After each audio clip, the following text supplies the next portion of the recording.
जो new parents है अभी जो बच्चों को देना चाहते हैं, आपके बच्चा अगर एक्सेलेंट है, गॉड गिफ्टेड है, तो ही इस तरह का काम करिएगा। और मैं बता दूं, हाय व्यूअर्स, मैं संगीता अपने ब्लॉग में फिर से आप लोग के साथ मैं ठीक उम्मीद करती हूँ कि आप लोग भी अपने अपने घरों में सेफ और सुरक्षित होंगे। और ये जो माली है ना, बस, और ये मेरी पहली जीतिया है लॉकेट, जो सासू माँ ने बना के दी है।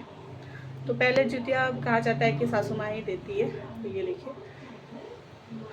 तो ये जो है मैंने पहन ली, लेकिन ये मुझे बहुत ज़्यादा छोटी छोटी, गला में ऐसा लग रहा है ना चिपक रहा है, मतलब कंफर्टेबल अभी फील नहीं कर रही हूँ, हो जाएगी। तो और मैं बता दूँ, मैंने सर पे ना मेहंदी लगाई, तो आप लोगों को लग रही हुई कि कलर है, लेकिन ये कलर नहीं है, मेहंदी है। आप लोग ये देख के समझ सकते हो।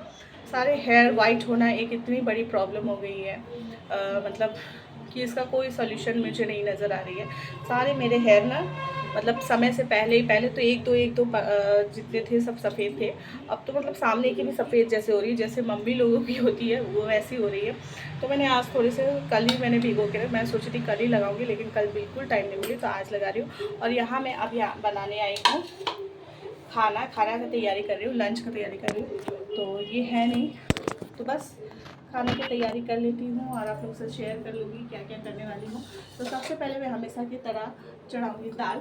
और यहाँ पे सारे बर्तन मेरे दिख रहे धुले पड़े हैं, अभी मैं सब ठीक करूँगी।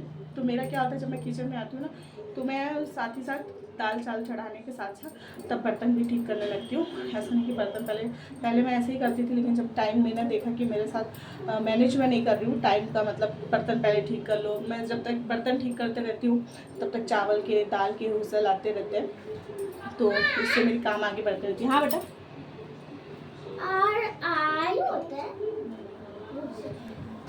तो दिव्या ना अब मतलब स्पेलिंग सारा जोड़ के, मतलब उसको प्लस करके ऐड करके वो पढ़ने की कोशिश करती है। तो वही अभी पूछ रही थी स्पेलिंग लगा के कि क्या होगा, तो मैंने बोला कि आप बताइए क्या होगा, अगर रॉन्ग होगा तो मैं उसको करेक्ट करूँगी। तो उसने सही आंसर दिया। अब धीरे धीरे सीखेगी, हाँ, लेकिन मैंने उसको समय से पहले ज़्यादा बर्डन दे दिया है। अभी वो क्लास केजी की स्टूडेंट थी, मैंने उसको 1 में डाल दिया, और ये मिस्टेक मुझसे शुरुआत में ही हो गई थी। तो जो लोग अब न्यू बच्चे, मतलब जो न्यू पेरेंट्स है अभी जो बच्चों को देना चाहते हैं, आपके बच्चा अगर एक्सेलेंट है, गॉड गिफ्टेड है, तो ही इस तरह का काम करिएगा। और मैं बता, बच्चे लोग रहते हैं, एक्टिव रहते हैं, लेकिन जैसे जैसे वो धीरे धीरे बढ़ते रहते हैं तो वो थोड़ी कम होते जाती है। इसीलिए उन लोग के एज के हिसाब से उन लोगों को पढ़ाइएगा या क्लास में एडमिशन दीजिएगा।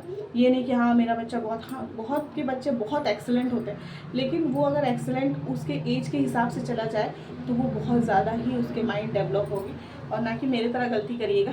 पहले वो बहुत अच्छी थी, जो मैंने उसको क्लास प्रिपरेटरी में डालना चाहा था, तो वहाँ स्कूल वालों ने कहा कि नहीं ये नर्सरी की है, नर्सरी में डाल दीजिए। लेकिन अब मुझे फील होती है कि नहीं, उसको मुझे शुरुआत में ही या तो 1 ईयर रुक के देना चाहिए था, या मुझे प्रिपरेटरी से ही स्टार्ट करना चाहिए। तो जो लोग न्यू पेरेंट्स हैं उसके लिए मैं यही एक मैसेज देना चाहूँगी कि आप अपने बच्चे की क्वालिटी देख के ही डालें। और बच्चा सबका अच्छा रहता है, लेकिन उस पर ज़्यादा बर्डन मत डालिएगा। जो कि मैंने अपने गलती कर लिया है, तो मैं फील कर रही हूँ, मेरी एक्सपीरियंस जितनी है मैं उतनी बता रही हूँ। तो न्यू पेरेंट्स लोग थोड़े संभाल के अपने बच्चों लोगों को केयरफुली स्कूल में डालें। क्लास में कौन सी क्लास में डालें, स्कूल वालों का काम है वो कॉपी देखेंगे, उससे ही उस बेसिस पे आपको रिजल्ट देगी कि नहीं ये तो पढ़ने में अच्छा है, ये एग्ज़ाम देने में अच्छा, लेकिन वो आगे चल के उसके लिए कितना बर्डन हो सकता है। क्लास केजी, प्रिपरेटरी, नर्सरी, इन सब में कुछ नहीं होता है। बच्चों लोगों को बस एक एक अल्फ़ाबेट सिखाया जाता है या डिजिट नंबर सिखाया जाता है, लेकिन वही चीज़ आगे बढ़ के अगर क्लास नर्सरी केजी के बच्चे हैं, उसको 1 का पूरा पैरा हम लोग दिखा दें कि नहीं आपका बच्चा एक्सेलेंट है, पढ़ लेगा, लेकिन उसको हम लोग जोड़ जोड़ के पढ़ना जब हम लोग सिखाए ही नहीं है और सीधा हम लोग लेसन दे रहे हैं, तो उस पर कितना बर्डन है। आपका बच्चा भले एक्सेलेंट हो पढ़ने में, लेकिन उस पर बर्डन आ जाता है। तो ये मिस्टेक्स मत करिएगा, छोटी छोटी मिस्टेक्स जो होती है वो आगे चल के बहुत दिक्कत देती है, जो कि मुझे बीच में ऐसे हो रही थी, लेकिन अब वो थोड़ी खुद से ट्राई कर रही है, तो मुझे थोड़ा बेटर फील हो रही है। तो बस खाना बनाने के साथ साथ ये चीज़ भी मैंने आप लोग के साथ शेयर कर लिया। जो मैं अपने आप को एक्सपीरियंस करती हूँ वो मैं आप लोग से फील करती हूँ, वो आप लोग के साथ शेयर करती हूँ। तो बने रहिए मेरे ब्लॉग में, आप पूरा देखिए। तो ना कुछ ज़्यादा ही लाइटिंग आ रही थी मेरे फेस पे, मैं सबसे पहले मैगी तो यहाँ प्रवचन देने के साथ साथ मैं अपने कामों में लग गई हूँ। तो सबसे पहले तो मैंने मैगी थोड़ा सा डाल दिया है। मैगी बना रही हूँ बेटे के लिए, तो वो थोड़ा सा खा लेगा। उसके बाद मैं लंच बनाने की तैयारी में लग जाऊँगी साथ ही साथ। और मैंने दिखाई दिया है कि मैं लंच बनाने आई हूँ, लेकिन बेटा को लंच बनाने से पहले थोड़ी सी मतलब मैंने मैगी डाल दी है, क्योंकि बच्चे लोगों को पसंद आती है। और तो कभी कभी मैं मैगी दे देती हूँ, ऐसा नहीं कि हर रोज़ ही देती हूँ। यहाँ मैगी बनाने के साथ साथ मैंने सब्जियाँ भी चॉप करके रख ली थी, जो आप लोगों के साथ मैं शेयर नहीं कर पाई। और साथ ही साथ बर्तन को भी मैं ठीक करी थी, जिस तरह कि मैंने शुरुआत में कहा कि मैं खाना को चढ़ाकर आजकल बर्तन उस बीच ही ठीक कर लेती हूँ, और मौका मिलता है तो शुरुआत में ही कर लेती हूँ। और यहाँ देखिए मैं अपने प्लेट सारे देख रही हूँ और दिखाने की भी कोशिश कर रही हूँ कि प्लेट्स अच्छी से धुली नहीं है। और तो फिर भी मैंने निकाल लिया, जो अच्छी नहीं लगती मुझे मन को नहीं भाती, मैं उसको फिर साइड करके रख देती हूँ। वापस से मैड आती है तो धुलाई कर देती है। तो आजकल ने इस तरह से मतलब मेरी काम चलते रहती है, काम भी करते रहती हूँ, धीरे धीरे बर्तन भी ठीक करते रहती हूँ, मतलब खाना पकाने का काम। तो यहाँ साथ ही साथ कढ़ाई भी चढ़ा दिया, और कुकर में मैं पानी भी लेके आ जाऊँगी आरओ से, वो भी डाल दूँगी, ताकि तीनों ही काम होते रहे, मैगी भी बनते रहे, दाल की भी पानी थोड़ी गर्म हो जाए और जल्दी जल्दी से खाना बन जाए। और दोपहर का टाइम है तो काम बहुत ज़्यादा रह जाती है। जैसे अभी मेरी हेयर वॉश की काम, वो एक्स्ट्रा काम निकल आती है। तो ये सब काम जो रहती है ना, तो आज मैं एकदम सिंपल तरीके से, सिंपल मतलब मसालेदार सब्ज़ी नहीं बना रही हूँ, सिंपल फ्राई बना रही हूँ। और सब्ज़ी में मैंने आलू गोभी लिया था, तो चावल यहाँ पे दाल धुलकर मैं दाल डाल दूँगी, तो वो पकती रहेगी। और यहाँ पे देखिए ये है शिमला मिर्च, तो ये भी मैं डाल दे रही हूँ। ऐसे तो आलू गोभी की सब्ज़ी है, उसमें शिमला मिर्च भी डाल रही हूँ, साथ ही साथ ये प्याज व्याज एक साथ ही फ्राई कर रही हूँ, जिससे टेस्ट बहुत ही अच्छा आता है। और धीमा आँच में करने से ना किसी भी सब्ज़ी की टेस्ट बहुत अच्छी है, कोई भी खाना बनाइए।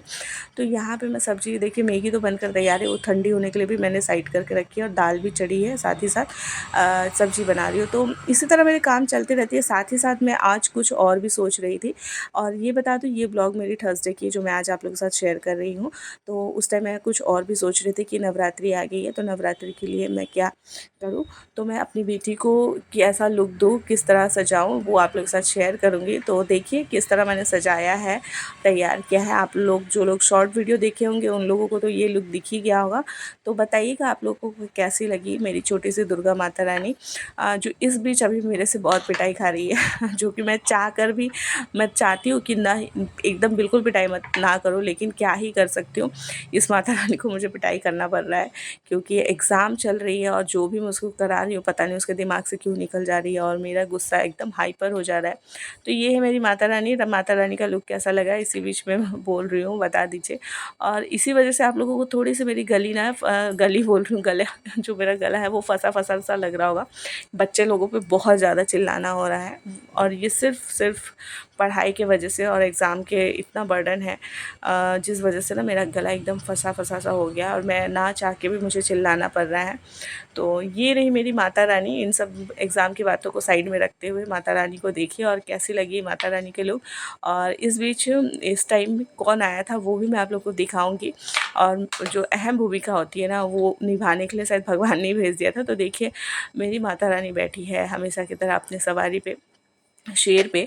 तो ये शेर जो बना हुआ है, ये शेर कौन है आप लोग अंदाज़ा भी नहीं लगा सकते। तो मैं बता दूं, बता क्या, मैं दिखा दूंगी आप लोगों को, लेकिन फिर भी बता देती हूँ कि जो शेर हिल रहे हैं ना, वो मेरा भतीजा आया था, और वही ये रोल निभा रहा है। तो गाइस मैंने सर्वर धुलाई कर ली है, खाना वाना लंच वंच भी कर लिया, और अभी बोला जाए तो इवनिंग टाइम है, और यहाँ आकाश भी आया है। और यहाँ पे देखिए इस देवी माँ को, और आकाश ने इसका बहुत बड़ा किरदार निभाया है, इसने लायन का काम किया है। तो आप लोगों को शॉर्ट वीडियो में दिख जाएगी। जैसे पीछे से ऐसे हाथ से पकड़ लिया है बस। तो यहाँ पे ये तैयार है, आप लोगों को दिखेगी। तो आप सभी को नवरात्रि की बहुत सारी शुभकामनाएं, ढेर सारी शुभकामनाएं। तो यहाँ पे इसका लुक कैसा लगा कमेंट करके ज़रूर बताइएगा, और इसको लाइक और सब्सक्राइब ज़रूर करिएगा। आपका भी पूरा खुला है। हाँ, और लाइक और सब्सक्राइब तो इसने कह ही दिया है, तो आज तो इस बार तो करना ही पड़ेगा आप लोगों को। बच्चे लोगों ने कहा है, देवी माँ ने कहा है, और देखिए देवी माँ आशीर्वाद दिए जा रही है। तो ये रुद्र वाली नहीं है, गुस्से वाली माता रानी नहीं बनाई हूँ मैं, ये खुश रहने वाली माता रानी बनाई हूँ, जो हमें आशीर्वाद दे के जाए, है ना। आप तो आज का ब्लॉग देखते हैं और कहाँ तक ले जा सकती हूँ। अगर आगे तक ले गई तो आप लोग ज़रूर देखिएगा, पूरा देखिएगा। और कमेंट कर ज़रूर करिएगा। तो मैं अभी घर की हालत हो गई है ख़राब। आज मैंने रेस्ट बिल्कुल भी नहीं किया है और मेरे छत पे कपड़े भी हैं। शाम के 4 बज रहे हैं, मैं चाह रही हूँ कि छत पे कपड़े लेके आ जाऊँ